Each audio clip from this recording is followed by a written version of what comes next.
All right, on board number 9 in Austria, we have Alan Levin from Massachusetts. In England, we have Dave Roberts from Washington State. France is John Camacho from Florida. Germany, Richard Lowenberg from New York.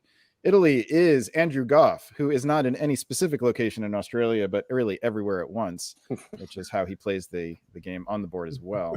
Russia is Eric Silverman, who is the brother of our dear departed host, Adam, who just left. And that's a little too bad, actually. It would have been fun to hear him commentate on his brother, but maybe we'll get his thoughts later.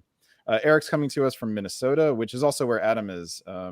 So Adam's visiting Eric. I don't know if they're in the same house at the moment. Another great question to ask. In Turkey is Tim Richardson, who is a longtime face-to-face player that you and I are, all three of us, should be familiar with. Do you guys, apart from Andrew, Tim, and maybe a bit about Eric, do you guys know the other 4 players on this board? Anything about them? I know Alan pretty well. He's a New England player, Massachusetts-based. He before he had his daughter, he ran TotalCon for the last year or two, which is a small local tournament out in Massachusetts. Strong player. I don't know the others other than Andrew and Tim. So, tidbit about Dave, I just saw here in his questionnaire. He says that he came to diplomacy when his 8th grade world history teacher introduced him 34 years ago. So, nice. Way to stay with it. I've played with Eric before at tournaments, and he used to live in the Washington, D.C. area for a little while back when I was out there. So I'm pretty familiar with Eric as well as not as well as Adam is, of course. All right, let's move to some moves here and see what Jedi mind tricks Andrew Goff has in store for all of our pleasure. That is not the game. This is the game. You guys were doing Doug in the East and Randy in the West. You guys want to switch up here? Sure. Switch it up, sure. All right, Randy and Doug. By the way, you missed our pregame. So this little clock here is meant to keep us on task. Just because gotcha. We don't want to be here until the start of the next round. We want to get a bit of a break. So this will indicate about how much time we have allotted for that phase. We have more for the beginning phases and less as we go on. Ends up being about a minute per phase later on. So with that said, Randy, let us start with you and take us away. All right. Pretty standard openings from the East, actually. The only thing of note, I'd say, is Venice moving down to Tuscany, which is a real sign of good faith between Italy and Austria. That's Italy saying, I want to be friends with you, Austria, and see how nice I am. I'm moving away from Venice, and not antagonizing either France or Germany by moving to Piedmont and Tyrolia, respectively. Otherwise, does that count as a Jedi mind trick? It's interesting. That I am not the enemy you should be afraid of, I guess. Other than that, you got a bounce in Galicia, which is pretty standard, although, as I think we discussed on the previous board, it kind of limits both Austria and Russia's options. But knowing Alan as I do, I'm not surprised that he probably insisted on the bounce in Galicia. He's a conservative player, and that makes him feel he knows exactly what's going to happen in one spot of the board, so that probably makes him feel safe. And Turkey and Russia bounce in the black, which is expected. And Moscow drops down to Ukraine. So Russia is essentially saying what happens in the north. All right. Moving over to the west. Doug, what do you see? England opened pretty standard, as did Germany. France, it might look like it's not standard or a little bit odd, but it's a very safe move. Looks like they DMZ'd Burgundy. So not really much to report from these moves in the West. France is poised to pick up Portugal and Spain. England is poised to pick up Norway. Assume Germany is going to have Denmark and Holland. What's going to happen with Belgium? Probably a bounce. Pretty standard in the West. Marseille hold is not something you see very often. What are the advantages and disadvantages of that? Well, the advantage of it is, if somebody goes to Piedmont, you're right there. You are covering it in case you don't trust Germany and they come to Burgundy. I'm not sure that it really gets you that much, because what it does do is lock your army in Spain and your fleet in Portugal. So it's probably a little pro-Italian, but yeah, it's not something you would normally see, but it doesn't really hurt him at this point, or set him back in any way. All right, let's move ahead to the fall of 1901. And Randy, tell us about the East. You see Turkey help Russia get Romania, and that looks like the beginnings of a beautiful friendship there. Classic RT shaping up. You see Austria guarantee himself his 2 builds, which and keep Galicia empty. So even if it is an RT, Austria is not going to go down particularly quickly, especially given the Italian opening, which is kind of interesting. The RT could be in response to that Italian move to Tuscany, saying clearly Austria and Italy aren't going to fight, so they're probably going to fight us, so we have to band together here. Otherwise, Italy takes Tunis and holds Tuscany. And, do you make anything of Tuscany being ordered to Sweden here rather than Albania? I think it probably means that in a couple of years Italy's going to want to attack Russia, but other than that, maybe Andrew was saying that his 18th dot will be Sweden. That could be what he's saying. It's Andrew being Andrew. There was a turn, I think it was at Massacre, but maybe it was Dixie, I don't remember, where he ordered he was Germany, he ordered all 5 of his units to Albania. That was Dixie, yeah. Yep. All right, let's move to the West. Doug, what do you see? Well, I think obviously when I look at the West, the most important thing that I want to look at is what happened with Sweden. Germany held in Denmark, giving Russia Sweden. I think that's probably the right move here. You also had a bounce in Belgium, but not from Germany, rather from England and France. So Germany is working to make friends. France got the standard builds there. So hard to see in terms of what's going on here. Let's talk about Ruhr for a second here, which supported north to Belgium. Maybe a miscommunication. Or perhaps a deliberate misorder on Germany's part, wanting to try to make the appearance of keeping England on side without having to demonstrate commitment. Or just one quick third possibility, that's Germany telling England, I'm fine with you getting Belgium, but it has to be with the fleet, and that's the only thing I'll support, and then doing it to show that he was serious. Nice. Yeah, I wouldn't want an English fleet there, though. It still doesn't do anything. You can't use it to get Burgundy. You can't really use it in the same kind of effective fashion. If you really want to help England and you really want to work with England, you want to put that army there. But it doesn't matter. It didn't get in there.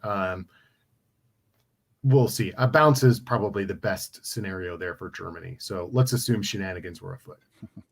Yeah, German shenanigans are near and dear to your heart.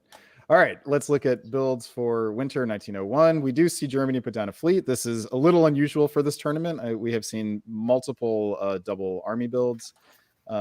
France goes with the fleet build in the north, and England puts the fleet in London, which this all signifies some who knows what in the west. Dig it. North Coast fleet from the Silverman clan. Delicious. Let's see whether Eric has a partner on board in Germany to help him against England, or if he has simply committed himself. And elsewhere, we've got nothing too surprising. All right, let's keep on going. Spring of 1902, back to the east with Randy. And here are the orders. Tell us what stands out to you here. Let's hear. Could you show what those actual support orders are out Serbia? Because I have no idea what's happening there. We'll see if it's even legible, if they're not all overwritten each other. All right, Serbia supports Serbia to Bulgaria. Serbia supports Romania. Okay, so Bulgaria. Yeah. The RT is not very effective because they both try to support Serbia into the other ones, into Romania or Bulgaria. So not a lot of trust there. Equal opportunity stab. Austria does not take either of those. Instead, attempting to support Romania into Bulgaria. So we've got some significantly crossed wires there. It's strange to me, considering that Russia and Austria couldn't agree which of them was going to try to take Bulgaria.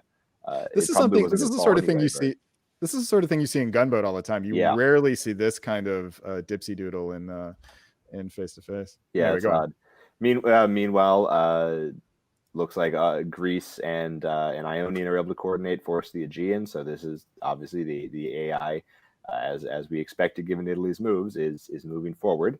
Italy covers Venice, probably just a precaution. Austria probably told him that he would still be in Trieste, and Italy said, "All right, well then I'm going to be in Venice," and I'm sure they're fine with that. Right, and Austria self bounces in Galicia, which is kind of unusual. It's I'm very curious to know how much of this Goff would deny taking credit for, I guess. Let's move over to the West to hear about it from Doug. It looks like we've got a delayed sea lion in effect. The French fleets both moved up. Not a trusting one. France is also going to Burgundy at the same time. I think you can see the cost of inefficient builds now because Germany's gone to Munich and to Kiel when he could have directly gone to the Helgoland Bight last turn. So that sort of costs Germany, I think. And really, England has a lot of opportunity to potentially pin Germany in place. We'll see how that plays out. Russia took Norway. I like taking it from Sweden there. You've got to cover it, but hey, it's worth a shot. So, I think we've got a delayed sea lion in effect. England's got their work cut out for them to make a friend here. All right, let's see how it plays out in the fall of 1902. And Doug, let's stay with you in the West. The not defending Sweden is a choice. You're making a guess there, and Russia guessed wrong. So let's see. Venice has gone to Liverpool. Nice job there by Andrew Goff. I appreciate that. I think the French attack worked really well here. He goes from Belgium to Wales and to the Irish Sea, giving, the opportunity to take Liverpool, really putting England into a world of hurt. Germany just kind of held in place, not sure what's going on here. So it really kind of seems like France is a bit in the driver's seat in the West. Yeah, after a bit of a strange opening, suddenly France is in a pretty decent position. Let's over to the East, hear from Randy. What do you see? Austria and Italy take the first steps towards breaking down the Turkish wall, forcing Bulgaria. Russia and Turkey try to defend it together, but are unsuccessful. Austria just has too many units there. And Austria, while taking Bulgaria, lets Italy walk into Greece. I'm going to assume that was probably agreed upon between the two. So yeah, we're just seeing the AI march slowly forward in the RT. Though Russia gets into Galicia, I'm not sure that's really going to matter, except insofar as Austria wasn't going to get a build anyway. So Italy builds, and that's the only thing that changes, really. Tactics here have to be a little bit suspect. Wouldn't you rather lead with the army into Bulgaria here? There's no risk of Greece getting cut. You would, but probably Goff talked Allen into doing the fleet instead, so that Goff can get himself a build and throw another fleet down in Naples. Yeah, and instead, like the alternative is that they take Bulgaria with the army, and Ionian goes to Eastern Mediterranean, and then Austria has a much better position in that case than Italy does. But now Italy is the one with sitting in the catbird seat over here. All right. Yeah, I know how that negotiation went. It's like, we've got to worry about France killing England. I need to put another fleet down. Yeah, Goff, looking ahead, is able to see several years ahead to see that France is in a good position. All right, let's keep pushing ahead. In the winter 1902, we see France put down another fleet. Thank you for this, France. I know there was the other game I popped in with you guys where we were curious about that. Other than that, we just have a fleet build in Naples, and it's a mysterious fleet build. Like, what's it going to do? Lots of options for this fleet. Let's find out. Spring 1903, and let's stay in the West with Doug. What stands out to you here?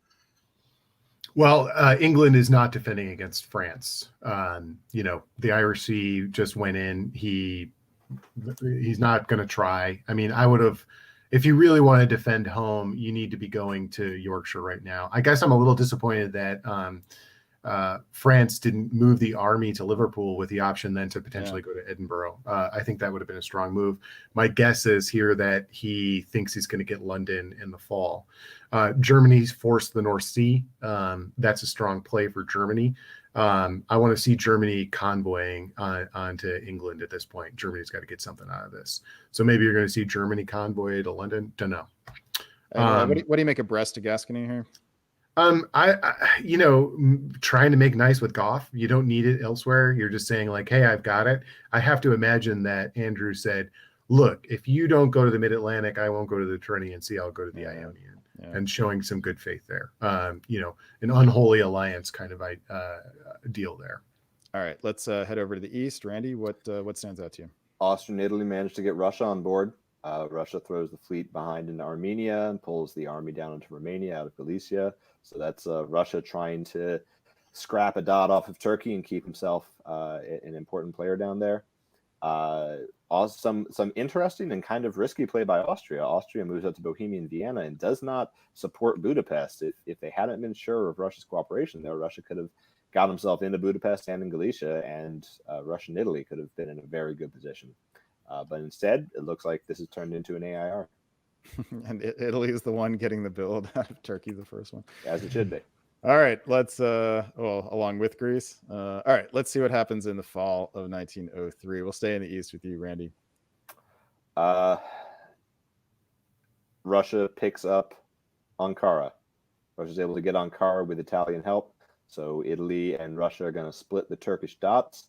And Austria puts himself into Galicia, which is interesting and could allude to Austria not being particularly happy about the Russian-Italy cooperation there, and wanting to signal that he wants it to be an AR, not an AI, not an AIR. Yeah, but yeah, Austria's don't love Austria's position here on this board. Yeah, Goff has to be thrilled that Austria is poking at Russia instead of him. Let's head over to the West and hear from Doug. What stands out to you? Well, you had some friendly supports here going on. It looks like it's a little hard to see up in Sweden and Scandinavia. There's a whole lot of different supports up there, but the end result here is that Russia gets into Sweden, and I guess that's what you want. Supporting yourself to Munich, that's okay. Most important here is France just picked up 2 dots from England. He's getting the lion's share of that. Still like what France is doing. So England is pretty much toast at this point.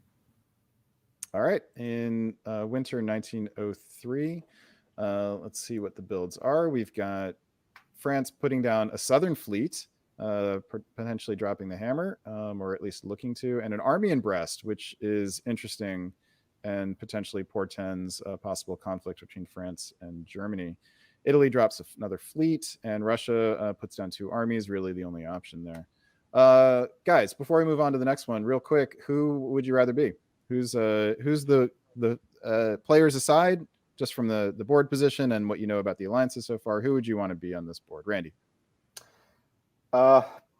Probably gotta love France's position. He's eliminated England. He's getting all those dots for himself. And while he might eventually have an Italian problem, right? He got the fleet down in Marseille, so I love France's position, and Russia would be a close second. Doug? I think Russia has a really strong position here. France and Russia both have put themselves into a strong place here. Germany really hasn't benefited by any of this anti-English activity, which is a real weak position for Germany to be in. I think Italy is well poised. I think everybody knows the quality of the players. The position doesn't necessarily look great here, but I think there's plenty of opportunity. Nobody is upset with Italy except for Turkey. Everybody seems to want to work with Italy, and they need Italy to control France. So, if I'm Italy, I have the opportunity here probably to get fed dots, wait for my Russian friend to grow in the north, and also work against France in that way. So, you have a lot of tactical and diplomatic flexibility. But, if you look at the board, you're immediately struck by how strong France's position is right now. All right, let's move forward and see how it plays out. Spring 1904. Let's go with you, Doug, in the West. France begins unwinding, driving south. You get a bounce in Burgundy. You've got a bounce in Edinburgh, so it looks like you're going to see, presumably, France help Germany in there. And then not a lot else from Germany, just kind of hanging out in place.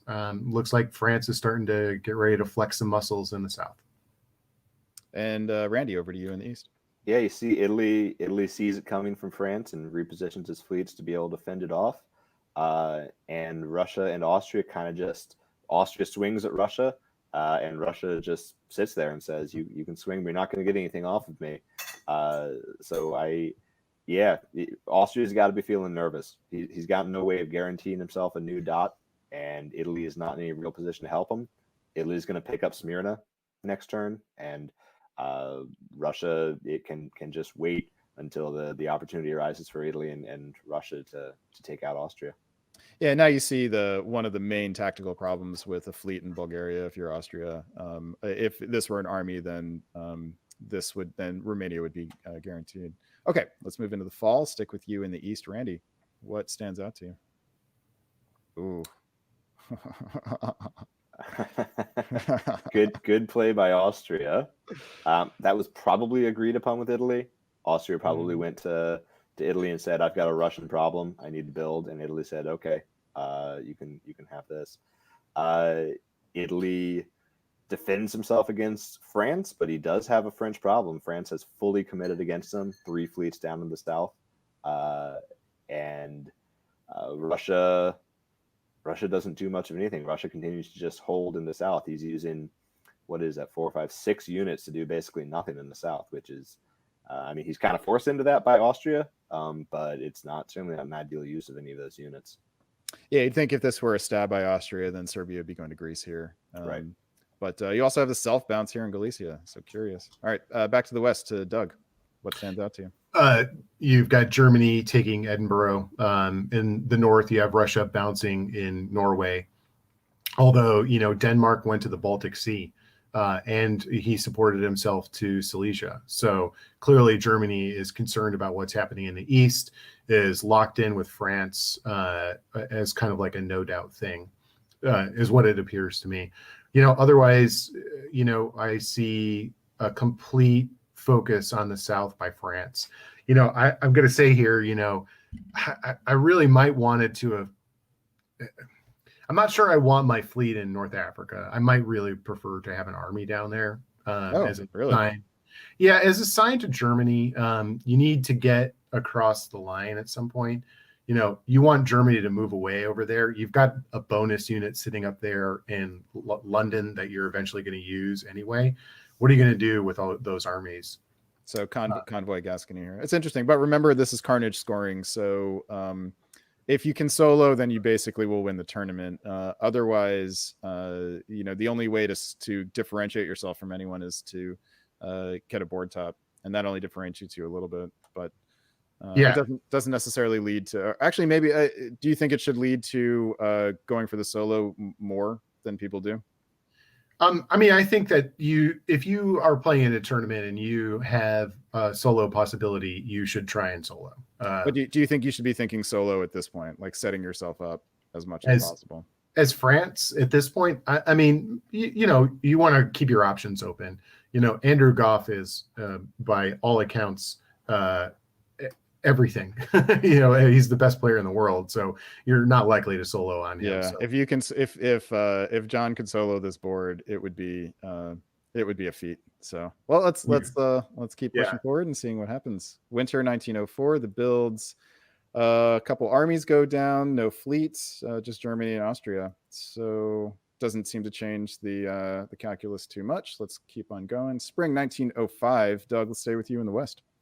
I should show you the orders first, though, shouldn't I? Okay. It's helpful.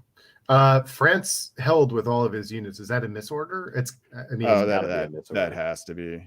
Yeah, that's got to be a misorder. Yeah. Obviously, that's a huge change in this game. Actually, is it though? As misorders go, this is if Ionian had gone to Tyrrhenian and Aegean had followed, I might be with you, but this could be worse. Yeah.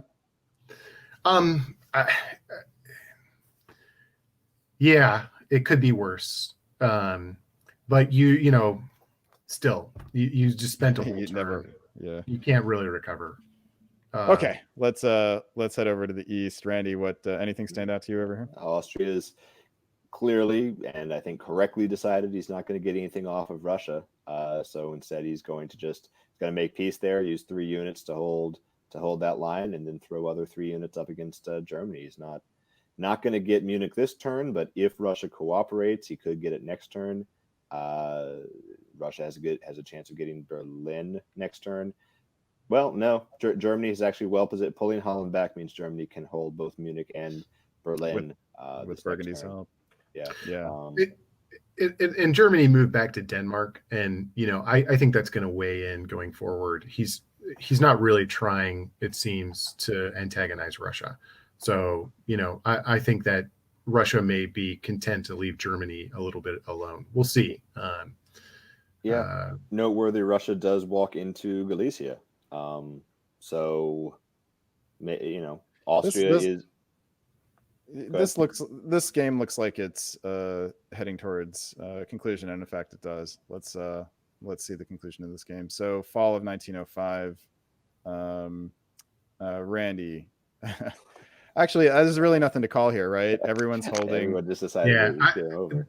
Yeah, clearly France held everything. It seems like, and let's give credit to the rest of the players. People didn't want to take advantage of what are clear technical problems, and instead said, hey, let's end this game. So, so this is how the game ends. I mean, it ends with France and Russia tied at the top. France should have topped this board alone.